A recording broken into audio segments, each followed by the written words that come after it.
अगर हम देश का प्रदेश का राजा अच्छा बनाते हैं तो वो देश तरक्की के रास्ते पर जाता है। अगर देश और प्रदेश का राजा नहीं अच्छा होता तो वो देश कभी तरक्की के रास्ते पर। पहले राजशाही थी तो राजा का बेटा राजा था। लोकतंत्र हुआ तो हमारे लिए दरवाजे खुले। हमारे देश के बुद्धिजीवियों ने कहा कि भाई राजशाही नहीं होगी, लोकतंत्र होगा, लोग चुनेंगे। वो 5 साल के लिए चुनेंगे, जिंदगी भर के लिए नहीं। वो जनता के लिए काम करेगा तो 5 साल बाद फिर जिताएंगे, और अगर जनता के लिए काम नहीं करेगा तो उसे 5 साल बाद मुक्ति से नहीं जिता। आप लोग किसान लोग हैं, क्या लोग हैं, कहते हैं कि अगर एक बीज लाते हैं, बोते हैं, अगर वो फसल अच्छी नहीं देता तो उसी बीज को बोते हैं या बदल देते हैं, तो जागरूक लोग तो बदल देते हैं। अगर बीज अच्छी फसल नहीं देता तो बुद्धिजीवी किसान का काम है कि उस बीज को हम बदल दें। वोट की ताकत को हमेशा हमें अच्छी तरह से समझना है। हम चुनाव को इस खाली उसमें चुना तो हमें कि हम इस प्रत्याशी से नाराज हो गए तो हमें इसको हरा देना है, इसको जिता लेना है, उससे नाराज हो गए तो इसको हरा देना है, उसको जिता देना है। ये चुनाव हमारे और हमारे बच्चों के भविष्य का है, हमारे भविष्य से जुड़ा हुआ है। लोग कहते थे पुराने जमाने में कि जो राजा होता है वो हमारा और हमारे आने वाली पीढ़ी का भाग्य विधाता होता है। हमारे प्रिंसिपल साहब बैठे हैं, सब बुद्धिजीवी लोग बैठे हैं। जिस दिन हम वोट देते हैं उसी दिन तय करते हैं अपना और अपने बच्चों का भविष्य। देख लीजिए बेरोजगारी कितने बड़े पैमाने पर फैली, 30 लाख तक खाली पड़े हैं।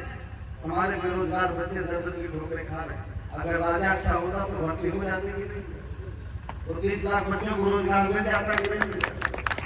वो चाहते हैं 5 किलो अनाज में जिंदा रहे, कॉलोनी में जिंदा रहे। गैस सिलेंडर दे लो, कहते हैं कि आपके बच्चों को दे देंगे 5 किलो कॉलोनी। हम कहते हैं कि हमारा बच्चा भी पढ़ करके डॉक्टर, इंजीनियर, कलेक्टर बनना चाहता है, थानेदार बनना चाहता है। कह रहे 5 किलो तो बहुत है, 10 किलो ले लो।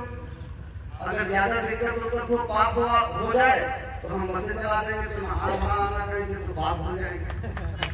हमारे बच्चे को रोजगार नहीं देना चाहते, 5 किलो अनाज तो देना चाहते हैं लेकिन रोजगार नहीं देना चाहते, शिक्षा नहीं देना। बाबा साहब अम्बेडकर एक बात अक्सर वोट के लिए कहते थे कि वोट ये वो तलवार है, इसका अगर सही इस्तेमाल करोगे तो दुश्मन का गला काटोगे, और अगर गलत इस्तेमाल करोगे तो अपना गला काटोगे। बाबा साहब अम्बेडकर कहते थे। चौधरी चरण सिंह हमारे देश के प्रधानमंत्री थे, किसानों के नेता थे।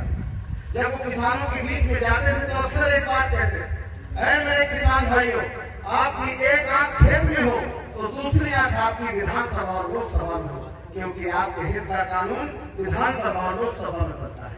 खाद सस्ती मिलेगी कि महंगी मिलेगी इसका फैसला कहीं नहीं होता, चाहे लेटे लेटे जाइए, चाहे खड़े खड़े जाइए, जो वही लोग करते हैं जो आपके वोट से जीत करके जाते हैं। अगर आप कर्जा लेते हैं, नहीं दे पाते हैं तो कहीं जाइए, नहीं माफ होगा। ये वही माफ करते हैं जो आपके वोट से जीत के जाते हैं। जिसको आपने वोट से जिताया, इस देश के राजा ने 16 लाख करोड़ रुपया 22 लोगों का माफ किया। 16 लाख करोड़ रुपया 22 लोगों का माफ किया, और इस देश के पूरे किसानों का कर्जा 16 लाख करोड़ है। पूरे देश भर के किसानों का कर्जा, लेकिन किसानों का कर्जा भी माफ किया। मनरेगा स्कीम का जो बजट है 16 लाख करोड़ में 30 साल चलती, 40 साल चलती, जो 22 से 25 लोगों का माफ हुआ। राज खजाने का मालिक तो उसी को रहा है जिसको वोट लेके जिताते। राज खजाने का मालिक तो वही है जिसको वोट से हमारे मिलता है। और राज खजाने में पैसा किसका है? आपके टैक्स का पैसा है, आपकी गाड़ी कमाई का पैसा।